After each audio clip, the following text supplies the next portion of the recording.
right, guys, here we are with another Diesel Performance Podcast episode. I am Chris Ehmke, and I have my co-host, Tim Mahoney, on today.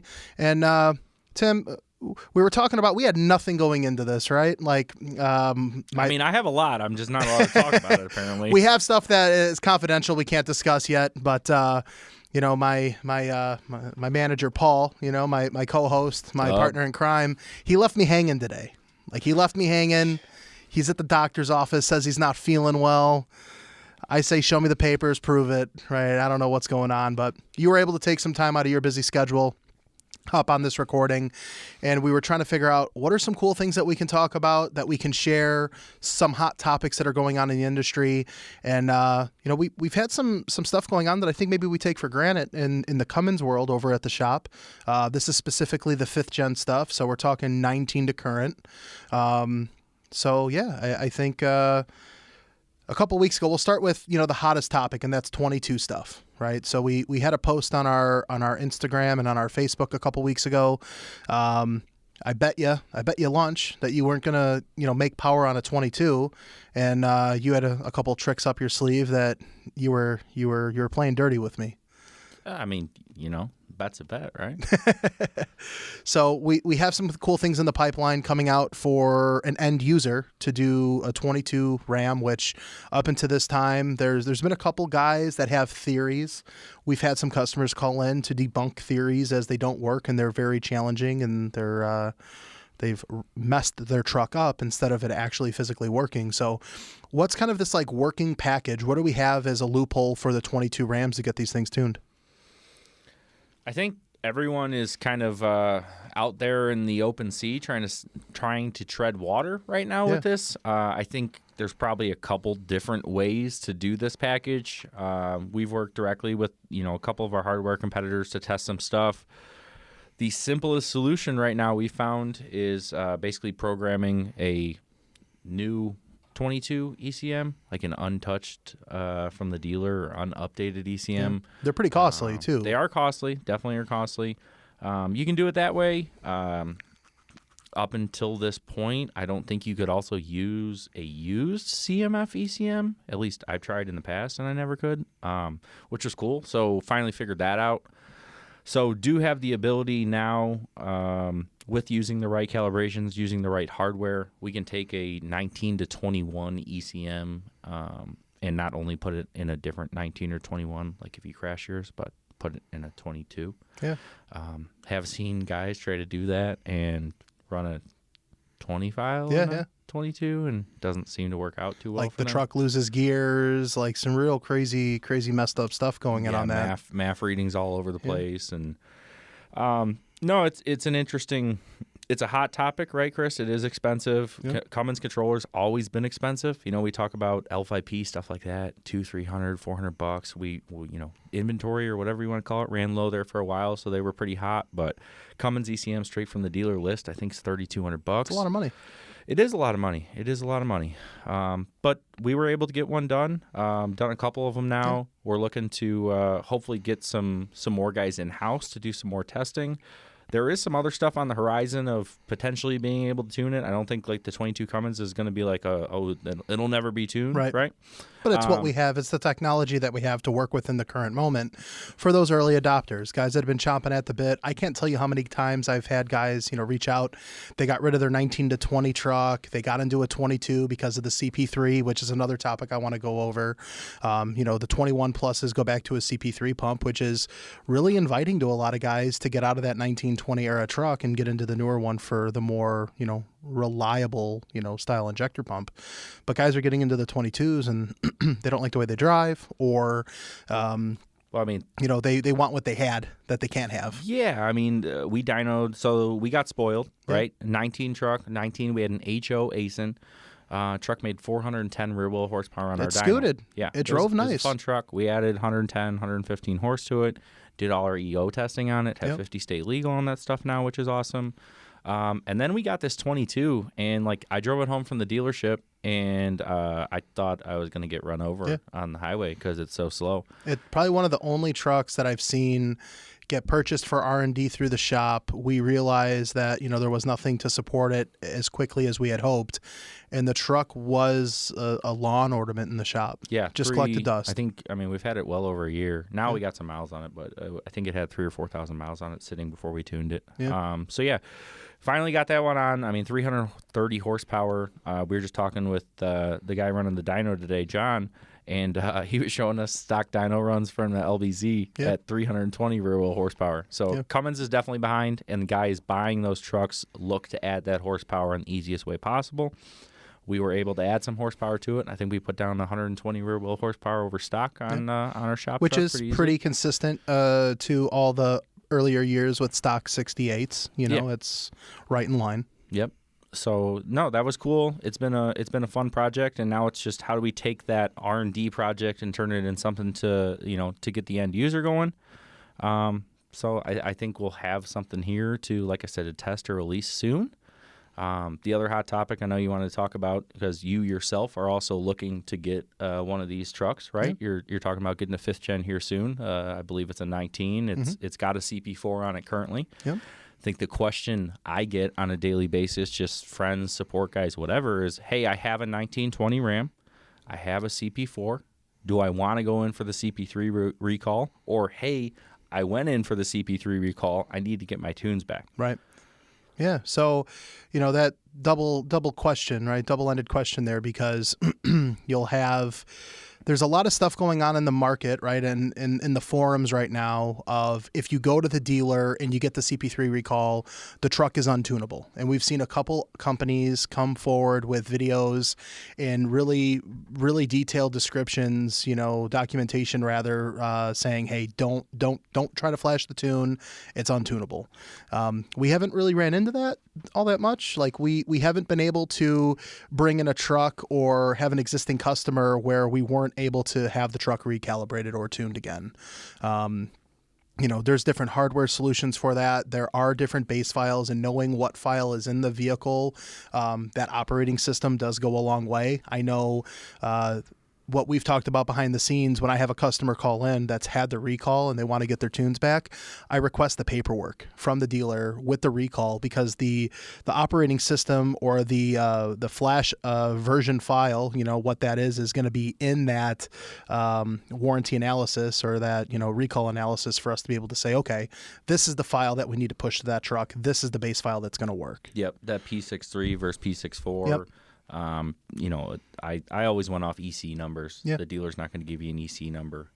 They've actually been changing EC numbers on the new ones. But yeah, you are correct, Chris. I have not had a customer come in the door yet without any other outstanding circumstance that we couldn't get him back tuned. Right.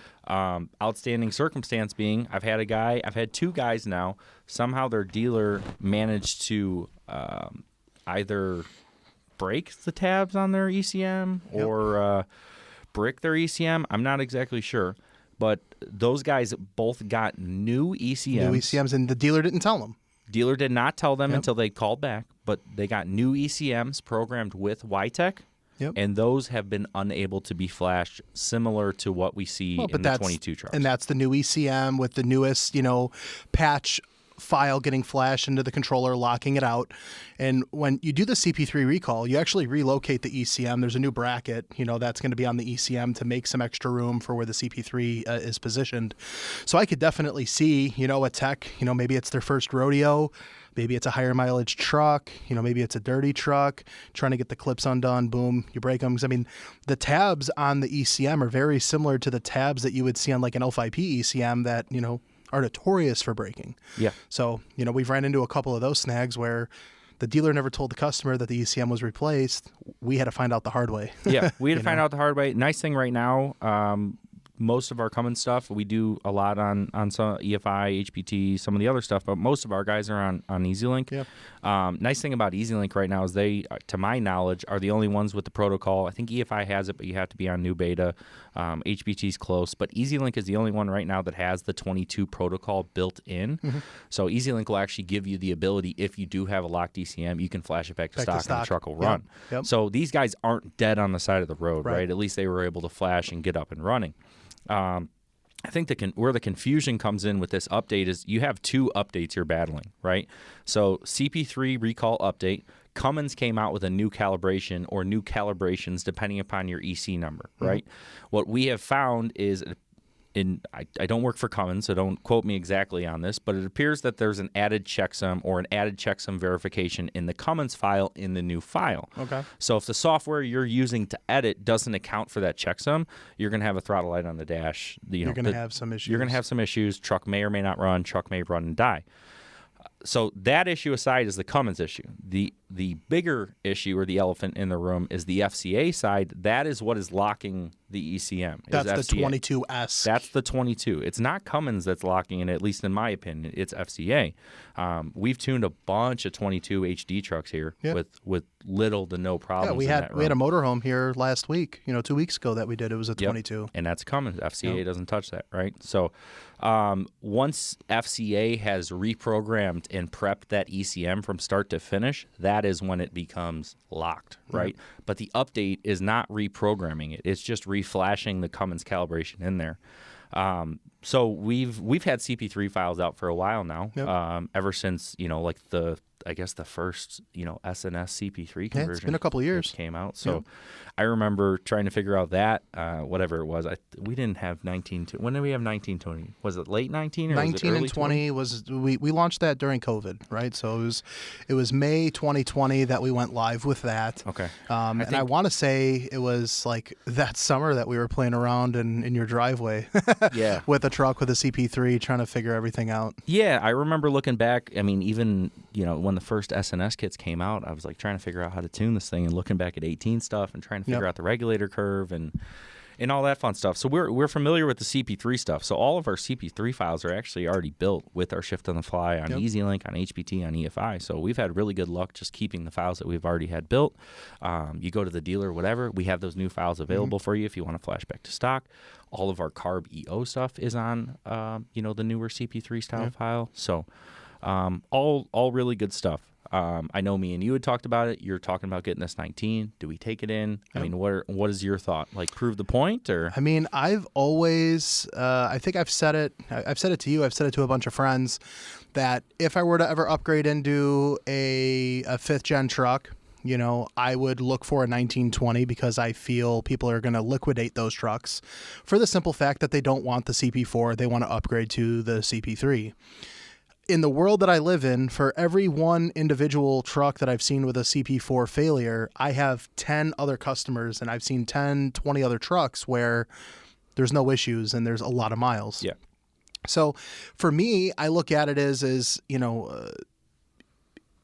Exergy offers the system saver, right? So you have that improp. It's a very simple install on a Cummins. Probably 10 minutes if at most. Yeah, right? You have the I don't remember what size it is, but you got a little star bit on it. Yeah, exactly. There's 2 or 3. You bang them out, it's done deal. But the CP4 is going to have a limitation as far as what kind of power the truck is going to be capable of making. And, I am coming from, a 650 horsepower, 4th gen truck that had a turbo, it had a trans, it had a fuel system. I mean, it was a fun truck. So for me, I look at it as I'm going to initially get the truck. I'm probably not going to do the CP3 recall. I'm just going to keep the truck the way it is. I want to get the trans addressed right away. I want to make sure that that's, robust and up and running, get that taken care of, do an intake, tune the truck, do some cosmetics, wheels, tonneau cover, stuff like that, just like what my last truck was. Yep. But I think a CP3 is going to come into the mix once I start figuring out, okay, what's the turbo configuration going to look like? Do I plan on doing anything like that? But from a reliability perspective, again, I've seen CP3s fail in the same fashion as a CP4. Is that as common? No.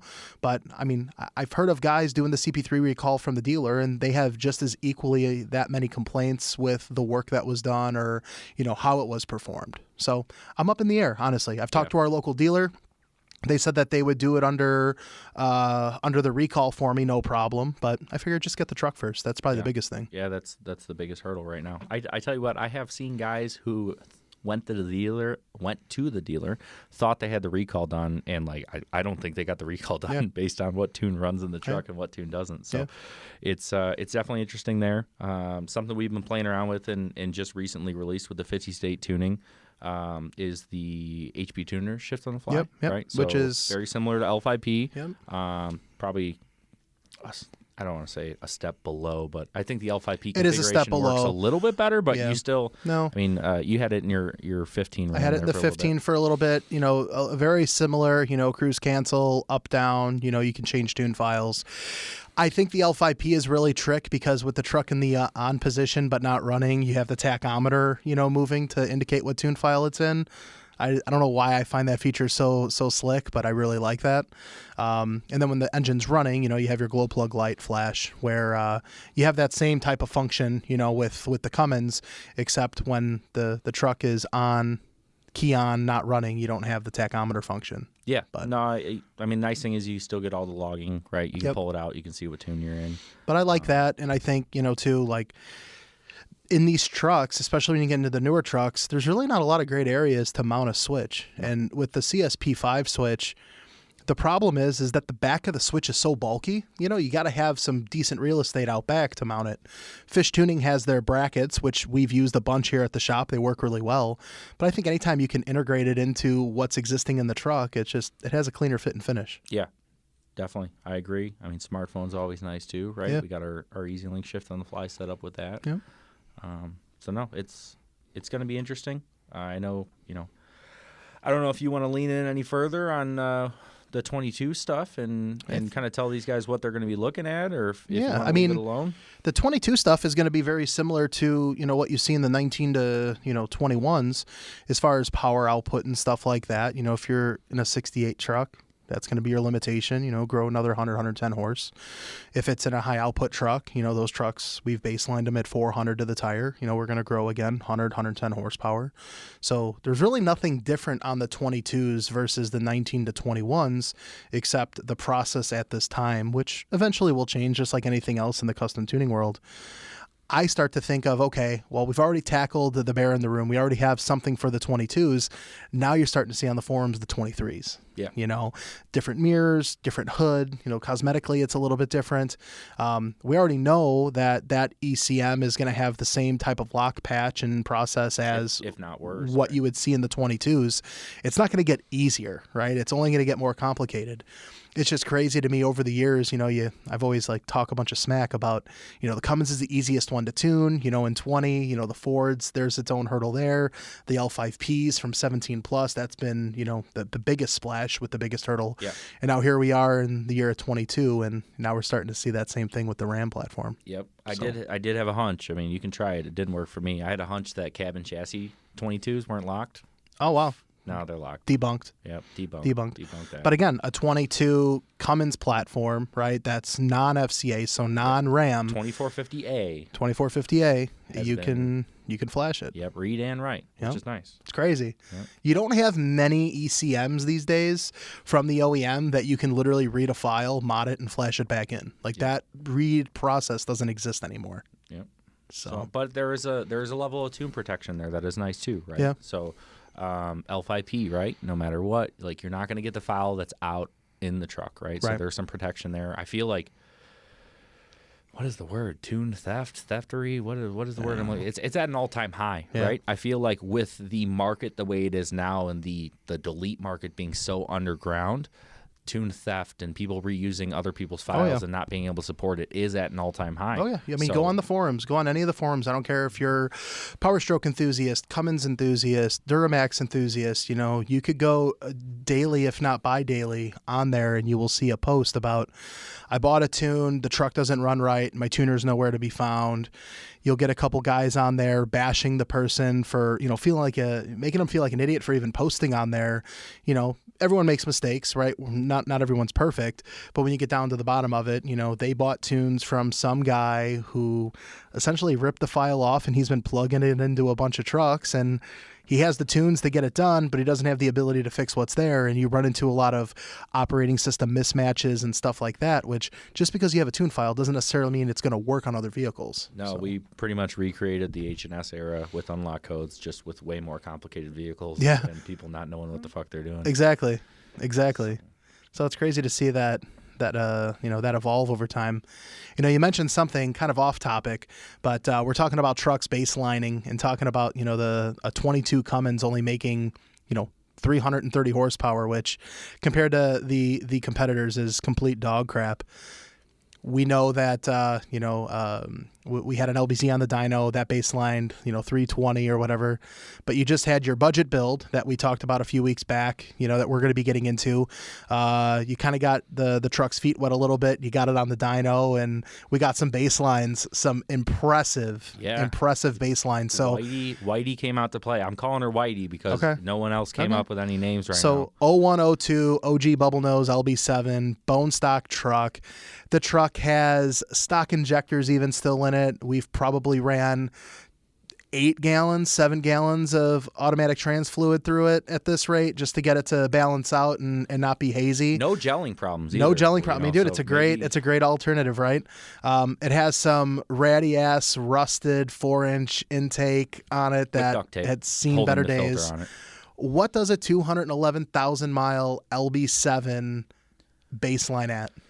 Dude, she put down 225 horsepower. 225. And backed it up with a 222. Whoa, really? Yeah. Okay. Yep. So, that was fourth gear. I mean, if and when we add some real power, we'll probably run it in fifth. Yeah. But that was fourth gear. I think it was 425 foot-pounds. Yeah, 444, 445, and something like that. Like, hey, Chris, do you think this is right? And then, quick Google search, right? Yeah. 300 crank, I think 280. 280 crank. 280 and like 550 or 525. So, I mean, the dyno, is kind of in line, and you look at like an LBZ, those were 360, so to make 320 on that, like, the ratios are in check, that's all there, and I mean, no offense to Whitey, but the LBZ that's on the dyno's in a little bit nicer shape. Yeah. So. I think I might have sold 220. I think I sold Paul on that we were going to make 650 or 700 horsepower. Yeah. So I got my work cut out. Well, I mean, here, I literally got to add 200%. Let's look at this, right? Like you look at an LB7, right? And so many times guys will call into the shop, right? And they're like, oh, stock trans can only make 400 horsepower. Like, yeah, like let's say your truck was as healthy as could be on the right day, right? What does one of those trucks probably make? Probably 230, 235, maybe with roughly. The correct intake with a correct intake, you're probably 15 horsepower shy. You're talking tune only, 160, 170 horsepower, and then you're talking built trans with a lift pump, 530 horsepower. That's literally double the power. You're literally doubling the power output, That's impressive. But guys complain that the rods come out of them at 650 horsepower. There's a reason. Look at how little. You tripled the horsepower. What do you expect? No, I think about my LB7. My LB7 had 330,000 on it. Wasn't in much better shape than yours, but this was also 9 years ago. But, that truck made 600 horsepower, and it's crazy to think these things only make low 200 horsepower stock. We, as much as, I think about that, we're definitely spoiled, with the new platforms, talking about Cummins HOs making 400 or, the new platforms, talk about the Fords, 500 Ford, horsepower. Yeah, the HO, right? Is that worth the $3,000? I mean, we talked to Nick about that yet? I don't know. Is that coming or? I don't know. I mean, I guess I was told you're the guy to ask. I guess. So. I'll be curious to see. I'm curious to see what happens. The 23 Rams are out. They have a new body, blah, blah, blah, a couple cosmetic differences. I'm sure 24 might be a little bit different because I feel like Ram and 24 is going to combat what Ford is doing and announcing for 23 or 24. Same thing with GM, Yeah. So, but once again, there's going to be a whole new complexity involved with, controllers and tuning and everything like that. So, yeah, no, it's, I guess it's what's interesting for me. It's a learning curve on both sides, right? Because I learned how to tune trucks after the LB7 LOI LBZ. So, I'm kind of going back and relearning that stuff at the same time as we're working on trucks. We're working on tuning trucks now two decades older. Yeah. So it's fun, man. It's there's never a dull moment around here. No. So we got that project going on. We're gonna be add some power to that. I'm sure we'll keep you guys posted. And then, I mean, the Ram, the 22 Ram, I know we got some stuff coming for that. Yep. Get the trans living a little bit living a little bit better. We got to get some valve bodies. Get some air in that thing and kind of see where it takes us. So I'm curious to see. I mean, I don't think, not that no one has done it, right? But like, hey, is that 21 CP3 or that recall CP3? Like, is that still going to be good for that 600 horsepower? Yeah. So I'm curious to see about that. No, I think that'll be interesting, which, again, like you said, not that someone hasn't done it or that information doesn't exist, but it's nice to be able to validate it ourselves in a controlled environment that we can compare apples to oranges or apples to apples, right? Like, here's a dyno graph overlaid for the same truck with a CP4 versus the same truck with a CP3 at the same MM3, same boost, same timing, you know, able to see that. It's awesome having all the trucks here. I mean, we were looking at that with the EcoBoost turbos, you know, comparing we have some EcoBoost turbos that are going to be coming out soon, right? So comparing dyno graphs on the truck now with the turbos, the truck before the turbos, a couple other trucks we had, a couple customer trucks, E50, E85, like that's all stuff we did 2 or 3, 4 years ago now. So it's nice to circle back around on that stuff and see the differences in the power levels. So, but yeah, not just on the diesel stuff, but on the EcoBoost and whatever else is coming out too. Very good. Well, anything else? Dude, I went into 22. I came out of 22. We're in 23. I came out of 22 on a high. Black box tuner came out of nowhere, like carried us, right? Yeah. Carried new product. I'm like, 23 is a bust, man. Already telling you 23 is a bust. No new products coming. Yeah. I was fucking dead wrong. Yeah. No, dead wrong. The things that stuff coming, man. The things that we can't talk about legally at the moment, right? Yeah, I'll get to There is some really, really, really exciting stuff. You know, there's some things that we get calls on daily, things that you read about on the forums, you know, for specific manufacturers, you know, talking about support of different, you know, vehicles and transmissions and stuff like that. So it's really exciting, you know, what's been going on behind the scenes here over the last couple weeks. You know, you already know, Paul and I, if it's not you on, it's going to be me and Paul. We're going to be talking about it the minute we have a green light too. Yep. We have a lot of footage and stuff like that from Justin, you know, vehicles that have been on the dyno of recent that I know he's just chomping at the bit wanting to release it that we just can't, you know, at the moment. But, you know, 23 is shaping up. 23 is going to be a cool year. I think Q2 of 23 is going to hit real hard. Yeah. So, well. And it's not T14s, guys. Sorry. No, it's not. It's not T14s, but I think we'll leave it on that note. You know, thanks for listening, guys. For today, this was Chris Ehmke. Tim Mahoney. You have a great day. Thanks for joining us today, guys. This has been Paul Wilson and Chris Ehmke. Make sure to like and subscribe, and we'll talk to you again soon. You didn't like that? No, you just sound like Paul Jr. Oh, fuck. All right. Welcome to the podcast, After Hours. No.